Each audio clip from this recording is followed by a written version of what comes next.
pickup truck pero electrified. Medyo nakakakaba to. Bibitawan ko yung preno. Dapat pupigilan niya yung sasakyan. Mga kamanibela, isang exciting na hybrid pickup truck ang ihaharurot natin ngayong araw. Oo, lakas! Ang bilis! Parang hindi pickup, parang kotse yung arangkada nito. Ang BYD Shark 6DMO Premium. Palag nga ba ito sa mundo ng pickup truck? Tingnan natin kung may ibubunga nga ba ang hybrid technology at power nito on and off the road dito sa Manibela in partnership with KDR Adventure Camp. Siguro nabalitaan nyo na itong hybrid pickup truck ng BYD mga kamanibela. Pero baka may mga tanong din kayo, gaya ko, kung ano nga ba ang may offer nitong BYD Shark 6DMO Premium. Ako personally gusto kong matry kung paano ang performance at handling nito on and off the road. Pero bago yan, let's have a closer look muna sa pickup truck na ito. At kasama ko ngayon ang may-ari nitong BYD Shark na si Sir Glenn Potenciano Maniquis. Yeah! Hi, Sir Ray. Long time no si Sir. Hi, Sir Ray. Maraming salamat ulit Salamat sa pagpapa-unlock ng aming imbitasyon sa iyo. Sa ngayon, ang mga nire-review natin is kung ano yung mga favorite mong vehicles, di ba? Okay. Unang tanong, gaya nung previous video natin, Sir, di ba, marami ka ring pickup. Yeah. Yes, sir. And bukod doon, meron ding ibang brands ng pickup. Yes po. Bakit ang BYD na ito ang napili mong pickup? Kasi personally, pag pickup kasi panghakot natin yan eh. Kailangan mapuwersa, malakas yung makina, 4x4 syempre. So bakit hybrid? Ano yung nagustuhan mo sa kanya, Sir Glenn? Kaya hybrid ang napili. Actually, hybrid siya. Pwede siyang gas, pwede siyang electric. Unang-una kasi, sa hybrid pickup, you get both worlds, power and efficiency. Usually, you cannot get a car na powerful pero efficient. Sa mga regular na mga gasoline cars, hindi ka naman makakakuha ng sasakyan na may power na efficient pa. Usually, pag may power, malakas sa gasolina. Kung efficient naman, ang tendency kulang naman sa power. So, kaya ako napili to because it got the power and it is also efficient. Una-una, electric, may solar ako sa bahay, kaya din ako nagpa-solar because nga sabi ko, gusto ko naman makatipid. Ang laki ng monthly expenses ko sa gas. So I was thinking na paano makakatipid. So naisip ko nga ito si BYD. Maliban doon, may power ka na, efficient ka pa, may bonus pang kasama si BYD. Ano yun, Sir?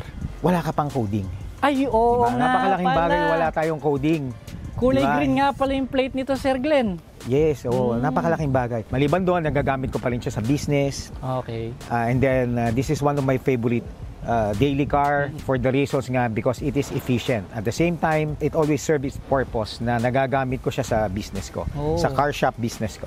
At saka sa forma niya, Sir Glenn, kung hindi po kayo aware sa BYD, halimbawa, alam nyo, puro mga diesel lang yan, di ba? Pero pag tinignan mo siya, ang macho niyang tignan, nakita mo yung design niya dito, may pa-square pa, para siyang Raptor, no, Sir? Similar siya sa F-150. Oh, F-150. Yeah. Ano yung nagustuhan mo naman sa forma niya? Kung forma ang pag-uusapan, Sir Glenn. Sa forma, it looks like a Raptor.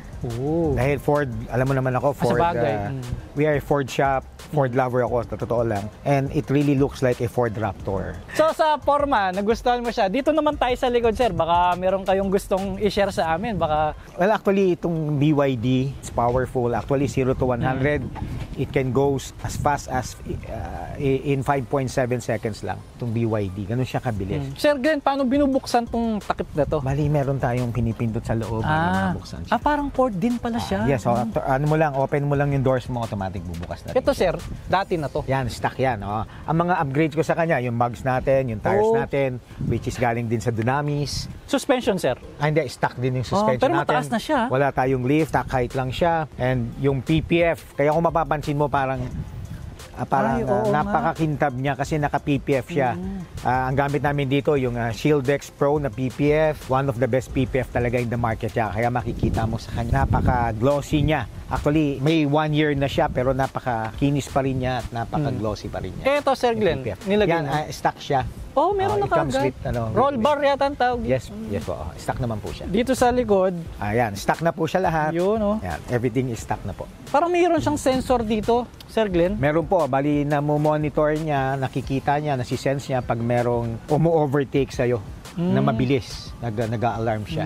Ito, ilaw to, Sir Glenn, di ba? Yes po, ilaw po yan. Ang galing, no? Parang Red. Tesla rin, eh, no? Tama, Sa yeah. ganda ng sasakyan mo, Sir Glenn, meron ka bang ayaw naman sa design or overall design ng pickup mo? Overall design, wala akong complaints.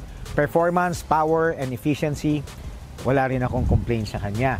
Pero to be honest then, when it comes sa road noise, ang pinaka downside lang niya o pinaka cons lang niya is yung bed niya compared to other pickup brands, nafe-feel ko na mukhang nagba-vibrate siya. Compare ko doon sa ibang pickup brands. Pero maliban doon, everything naman is perfect for me. Perfect siya. Interior, yung kanyang power, kanyang efficiency, yung comfort niya, yung space niya sa loob, maluwag din siya. Sir Glenn, paano buksan yung tailgate mo? Bali meron dito, dalawang ito? tailgate siya. Yan, oo. Electronic din yung tailgate. Hindi naman, assist Paano lang yun? siya. May hood Okay. assist, may assist lang siya. Galing. May assist Kita lang nyo ba siya. yan? Ngayon ko lang nakita yun. May Galing. assist lang siya. Siguro, kaya, ay, magaan ha. Tapos, tama yung ginagawa Ganun ko. lang po. Apo. Okay. Akala ko Ayan. automatic din. Sir Glenn, ito ay hybrid, di ba? Hindi ba ito yung kusa siyang nagcha-charge kapag umaandar yung makina? Ganun din siya. Meron Okay. siyang regenerative braking kung tinatawag. So pag nagbi-brake ka o kaya tumatakbo ka, cruising lang without stepping on the gas, nagre-regenerate siya, nagka-charge din siya. At maliban doon, meron din siyang plug-in na wall charger. Pwede rin siyang i-charge. Yung plug-in wall charger natin, meron 7 kilowatt. Yung 7 kilowatt, it will take from 0 to 100% at around 3.5 to 4 hours charging. Ang kinaganda dun sa plug-in, yung wall charger natin, 3.5 hours to 4, fully charged na siya. It can go na up to 100 kilometers na. Ang pagkakaintindi ko sa hybrid, Sir Glenn, kapag in a certain kilometers, electric muna siya. Tapos siya magko-convert to yung engine kapag ka nalobat. Tama ba yun? In a way, tama rin po. Pero you can also choose kung kailan. At 50%, at 40%, or at 30%. May control din pala. May control. Pero ang kinaganda kasi ngayon ng mga, like for example, itong BYD, is parang napaka-intelligent niya. Halimbawa, at 50% ka battery, pero full throttle mo. And then naka-sport mode ka. Pag kailangan niya ng additional power, magki-kick in pa automatically yung gas. Tutulungan pa rin ang gas. Yun ang kinaganda niya. Ganon din naman, pag halimbawa, konti na yung power ng electric mo, automatic magki-kick in din ulit yung gas. At pag ikaw naman natatraffic ka, kahit sabihin mo ng 0% na yung kilometer mileage mo o yung electric range mo, 0 na, automatic pag na-traffic ka, pure electric pa rin ang gagamitin niya. Kasi meron siyang reserve na 25% battery. Reserve. Nga pala ang battery capacity niya, kung hindi ako nagkakamali, nasa 29.6 kilowatt, which is enough na siya for 100 kilometers for a pickup. Pero ang total mileage niya, ang total na kaya niyang patakbuhin, both electric and gas, maabot siya ng 1,000, I think siguro mga 850 kilometers with a 55 to 60 liters na gasolina and Ganun kalayo, full charge. Sir Glenn? Maabot siya ng 800 kilometers. 800 kilometers? Pa-North Loop na yun Efficient nga siya, efficient. Kaya nga, you've got both worlds. Power, you've got power, you've got efficiency. Yun ang kinaganda sa mga bagong hybrid vehicles ngayon. Kaso may tanong ako, Sir Glenn, di ba sa mga engine, 5.0 liter, 3.0 liter, paano mo sasabihin? Ito naman, 1.5 lang siya pero turbocharged. It's a gasoline engine with a 1.5 liter Engine. pero turbocharged siya na gasoline. Ang kinaganda naman dito, ang pagkakalam ko ang mga BYD Shark, maliban sa blade battery na siya, yung gasoline engine, ang efficiency niya, ito parang nasa 46% ang efficiency niya. So ganun kataas. Ang mga lumang engines kasi, as far as I know, pag gasoline, mataas na ang 26%. Ito, kaya nagiging efficient siya, kahit malaki yung sasakyan, mabigat, naka-turbo, is because nga ang efficiency ng kanyang engine is nasa 46%. Mataas pala talaga. Mataas ang efficiency niya, kaya matipid pa din siya. Pwede ba nating makita yung engine, Sir Glenn? Sige po. So same lang din sa pagbukas, no, Sir Glenn? Oh, wow. Puro cover pala siya, Sir Glenn. No? Yes. Pero ito yung pinaka-engine niya, Yung di ba? pinaka-engine niya. Asan yung baterya? Ito yung turbo niya. Yung battery niya, yung pinaka-LFP na Ay, yung blade battery. doon, Sir Glenn. Nasa ilalim niya, nasa gitna ng chassis niya. Yun, dati dito yung baterya eh. Ito ba, pagka pinapaandar, Sir Glenn, sobrang tahimik ba niya? O paano yung tunog niya? Yes, tahimik naman po siya. Pagka ginagas Para mo, siyang- papino naman, no? Yes, para siyang nakapatay. Sa Para bagay. nakapatay siya. Oo, pag naka-charge yung baterya mo, para siya nakapatay. Ay, oo nga pala. Una, battery muna nga pala siya. Battery, oo. Bali, maririnig mo lang, Sir Glenn, yung aircon, di ba? Hindi rin eh. Hindi mo rin maririnig? Hindi rin. Ay, rin nakakaya maririnig eh. interesting talaga Oo, ano, paandarin. Sana pairamin tayo. Hindi. Alright, nandito tayo sa loob. At nung pinaandar namin, di ba, apak brake lang, Sir Glenn? Yes. Andito pala And then, yung yung start start. and stop button niya. Kaya pala iba yung kulay, nasa gitna, no? Para tayong nakalambo.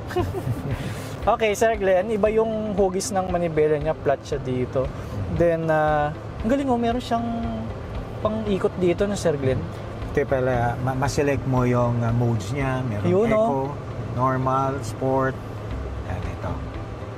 Oo.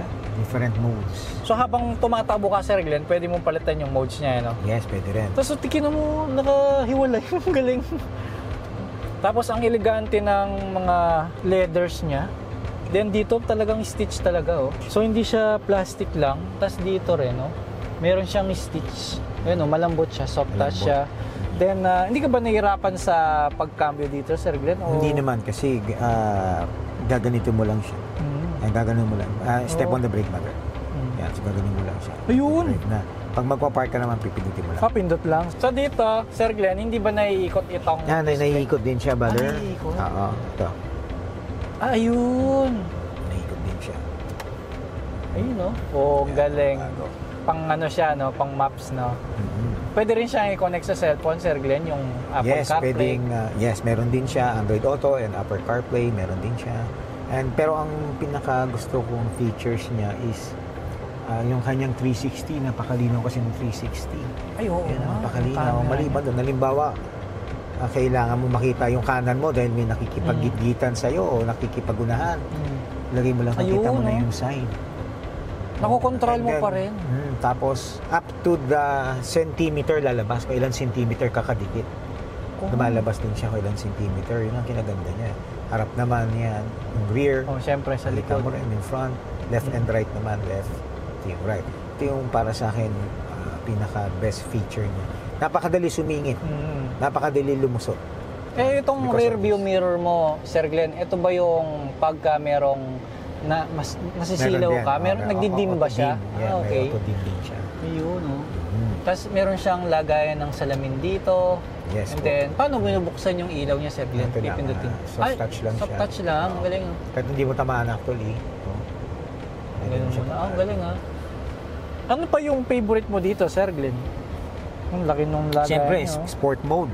Paano Ang pinaka- binubuksan? Hindi, inangat lang Ay, siya. nangat lang. Inangat Oh, yun. lang. Siyempre, sport mode ang pinaka-favorite ko dyan. Wow. And madali din i-control ang aircon. Ang pag-control mo ng aircon, swipe mo lang right para lumakas. Swipe mo left ganun para lang. bumaba. And then, ganun din naman yung Yan, temperature. 3 lang yan. Up, down lang. Oo, Makokontrol mo na. nakasagad pala tayo, Sir Glenn. Mhm. Ganon. Yan, pag nakabukas ang engine, ganyan lang ang tunog niya. Kaya nga, sobrang Oo, tahimik. Tapos, meron din siyang yung tire pressure monitor. Meron din po siyang Oh, TPMS. okay. Meron din siyang lane keep assist, meron siyang ADAS o yung ano bang tawag doon? Cruise control. Adaptive cruise control, meron din siya. May nakikita akong imahe doon, Sir Glenn. Meron siyang 30, 0. Ayan, meron din siyang head-ups display. Oh. So, Ito pala makita yung mo yung purpose speed noon, mo. Sir Glenn, no? Akala ko lagayan ng ulam.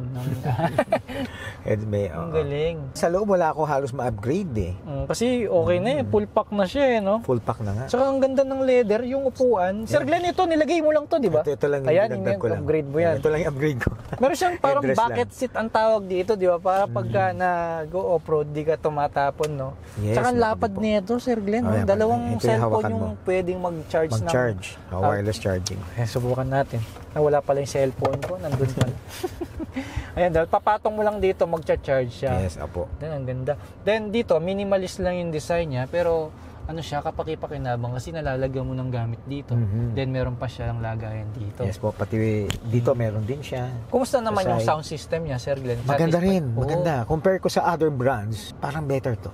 Better to. Better to sa ang sound system niya. Wala ka bang ibang i-advise, Sir Glenn, bago natin i-test drive yung sasakyan mo? Steady throttle ka lang muna kasi sa totoo lang dahil EV siya or hybrid siya, medyo sumisibat siya. So una, electric muna yung sisipa pagka intro, no? Yes, pag mabagal ka electric Pag mabagal. Pero nagbabattery pa rin siya, Sir Meron Glenn, pa rin, di ba? meron pa rin. Oo. Kasi kung hawakan mo yung manibela, wala naman vibration. So ibig sabihin, Hindi, naka-start engine yan. Ay, hindi, nakapatay pa lang ngayon sa Oo. battery tayo. battery lang Naka-battery siya. pa rin Galing, tayo. no? Tipid na tipid talaga. Nag-generate din siya pagka umalis na tayo. Pag umaandar, pag nagpreno ka o kaya bumitaw ka sa gasolina, may regenerative braking siyang tinatawag. Nare-recycle pa yung power. So, Sir Glenn, saan nyo ba madalas ginagamit? Kasi paborito nyo to eh. Saan ba madalas na napupunta tong sasakyan? Mostly, daily drive Pang daily mo and pala tsaka to. sa for business. Yan, kasi usually negosyante tayo. Meron tayo talaga minsan na kinakarga. At the same time, ginagamit rin namin to pag nagpa-practice kami sa racing. Ito yung ginagamit namin. Pang racing din? Hindi, practice, I meant pag ito yung pickup na kinakargahan namin for okay. racing.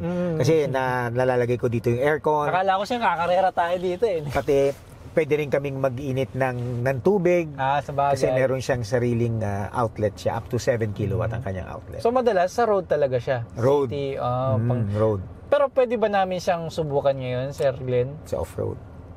Pwede rin. Sure. Sure, but hindi. Sure daw. Sure. Okay, let's go.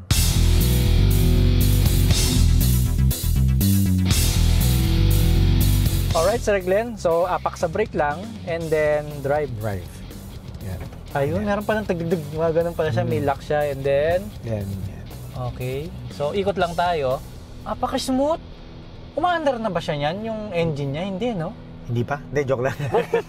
Maandar na. Galing. Ang tahimik. Tas, ang gaan ng manibela. Parang sa isang pickup mo rin. Tapos, Yan, ganun. ayun, meron siyang dalawa. And then, ang liwanag, meron pa siyang guide. Napaka-clear. Ang ganda ng backup camera niya, napaka-clear. Ang gaano, ganyan lang yung hawak ko sa manibela. Sobrang tahimik, ang smooth. Kulang na lang matulog ka habang nagdadrive. Huwag naman. Ayun, ganun lang. Ayan. O nga pala, Reed, ngayon naka-eco mode tayo. Or in eco mode. Ayun, ba't ganun? Parang laruan. Parang bomb car, no? Tahimik.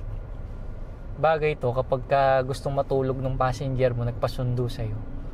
Wala siyang maririnig at mararamdaman. Tapos yung pag-atras, agad-agad nagre-response yung rear camera natin. Yes, responsive siya. Hindi siya delay. Tsaka kita mo rin yung paligid mo.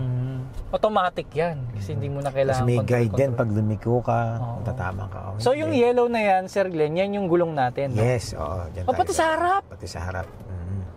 Automatic yun. Hindi mo inutusan, Sir Glenn. Talagang lumalabas siya, no? So, yung manibela mo, Sir Glenn, is na-adjust naman ito. Pwedeng ibaba, pwedeng ihilahin. Telescopic ba siya? Hindi siya nahihila pero up and down. Up and down, Hindi pwede. siya telescopic. Di ba meron siyang cruise control, Sir Glenn? Di ba meron din siyang adaptive cruise control? So, pagka bumabagal yung sasakyan mo sa harapan, sinasabayan yung speed sa harapan. Yes, adaptive siya. And then, pag naman sa expressway, di ba may guwit-guwit yung daan? Susundan niya yun. Lumiligo rin siya na mag-isa. Pagka naka-activate yung, anong tawag doon? Yung Lane assist. Lane assist. Tapos nag-a-alarm din siya or nagba-vibrate pagka lumalabas ka sa linya. Yes, oo. Meron siyang lane departure warning. Dahil tagle-lane departure ka nga, bigla siyang gumanon, no? Pero tignan mo, kumokontrol yung manibela niya. Ayun, bumilis. Kaya pag nag-brake ka, mawawala na siya ulit. So, kailangan activate ulit natin. Yan, naka-activate ang ulit galing. Testing naman natin sa uneven road. Ayan, lambot ng suspension. So, ito yung stock niya.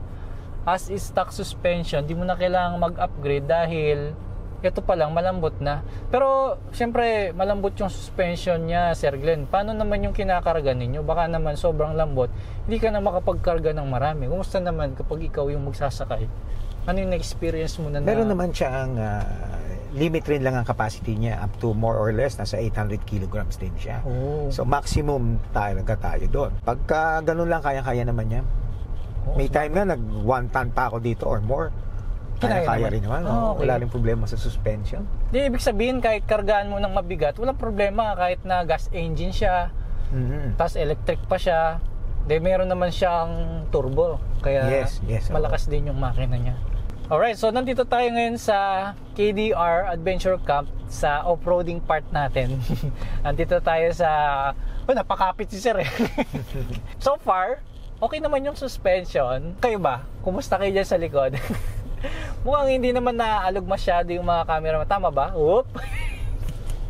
So sa lubak-lubak na daan, napaka-importante na magaan ang manibela para mas madali at hindi ka masyado mapagod sa pag-i-steer kasi nga, siyempre, may iwas-iwas ka sa malalalim na hukay, gano'n, tapos may mga bato kang iniiwasan. So, pag mabigat ang manibela, mas nakakapagod kasi. Ngayon, eto, daliri lang yung hawak ko, walang kaproblema, tapos hindi mo naririnig na nahihirapan yung makina. Kung umaandar nga yung makina kasi hindi ko maramdaman, Sir, paano ba malaman kung engine na yung tumatakbo ngayon? Wala siyang indicator? Ito indicator niya. So, nakalabas dito, baterya lang siya eh. Battery pa lang. Hindi siya nakailaw yung, yung makina niya eh. Pero 21%, parang tumaas yata yung battery. Bumaba ulit siya. Depende sa takbo siguro natin. So Sir Glenn, di ba sa mostly city mo lang ginagamit ito. May naalala ka ba na pure battery lang yung nagamit mo at gaano kalayo yung na-range niya?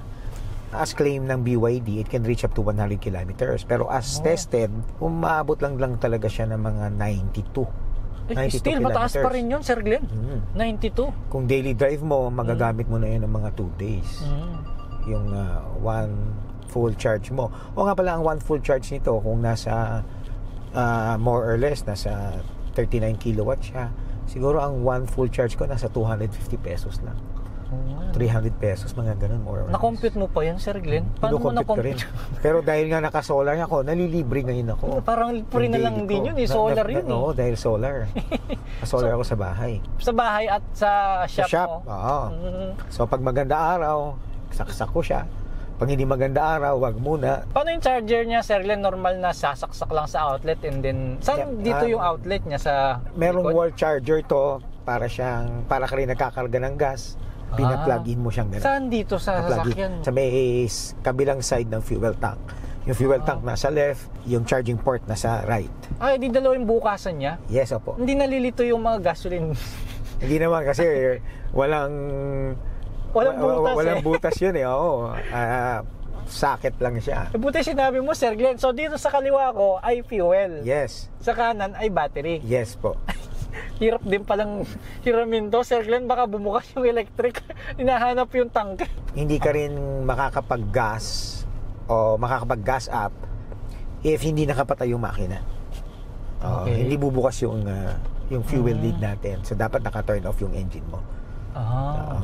For safety. For safety. Pero paano yun kung gusto mong mag-aircon habang nagkakarga ng gasolina? Hindi pwede. Kailangan patay ka talaga. For safety rin talaga ng BYD. Sa bagay. Kasi battery. May battery. So dapat naka-off talaga. Napaka-importante doon sa city-city kasi siyempre pag city maraming tao sa paligid. Meron din ba siyang yung parang magbe-brake siya pag may nasense siya biglang tumawid? Ganun? Yes. Anong tawag doon, Sir Glenn? Predictive collision warning. Meron siyang predictive. Kaya niyang i-predict. Pero at the same time, nagbe-brake din siya mag-isa. Paano yung weather kung gusto kong i-predict yung weather? Sir Glenn, kaya ba niya yun?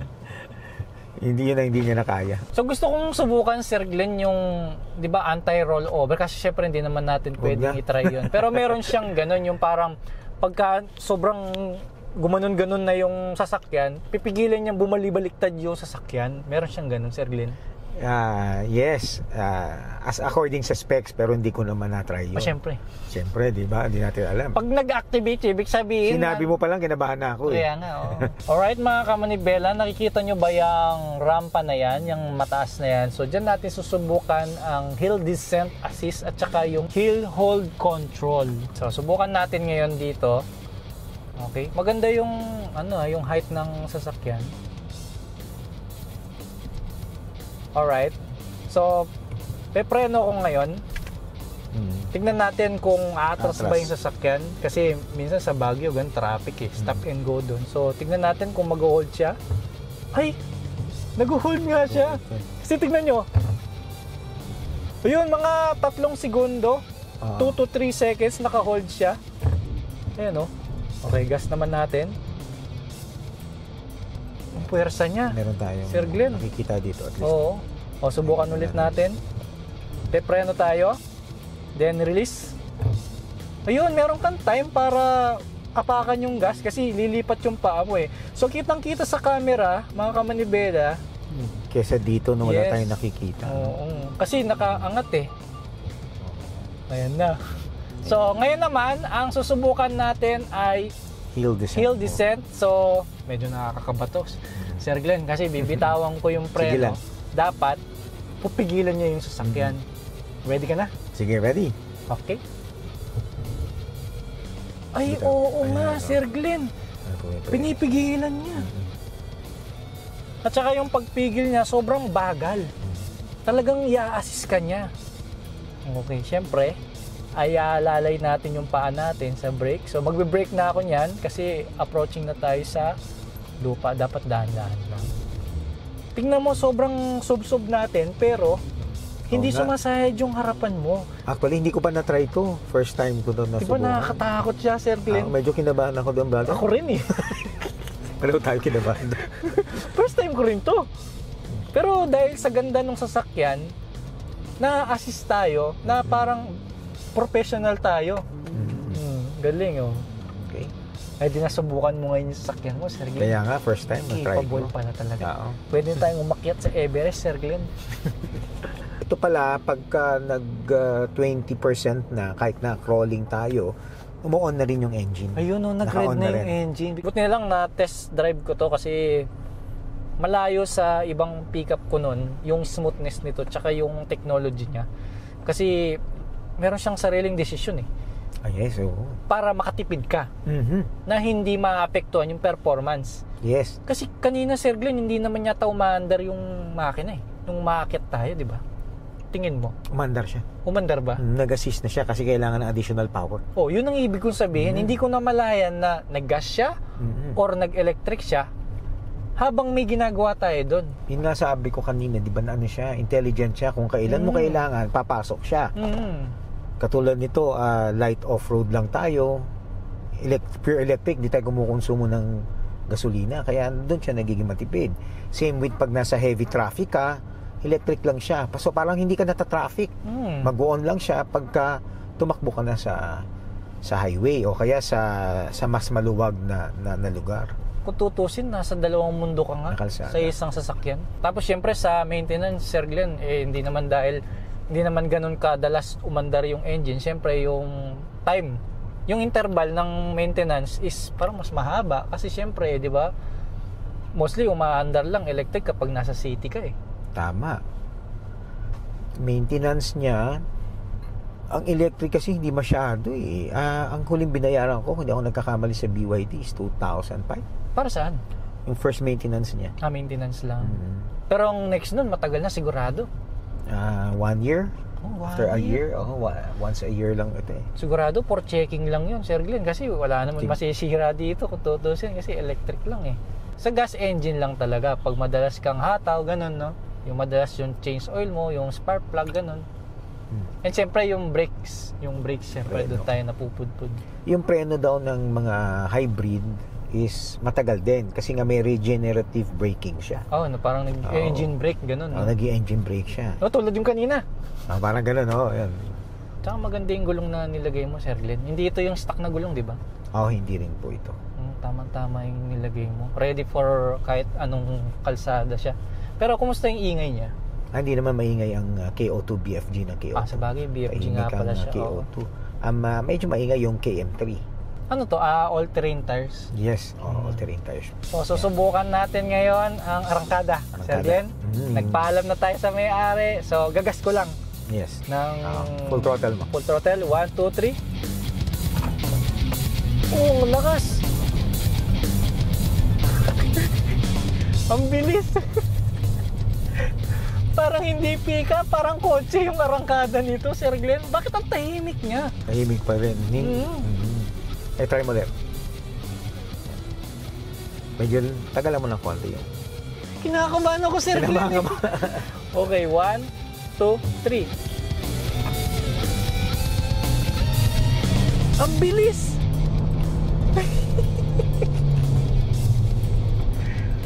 Grabe! Hindi man nag-react sa Sir Glenn. Madalas mo na siguro ginagawa sa Sir Glenn, no? Nasanay na siguro.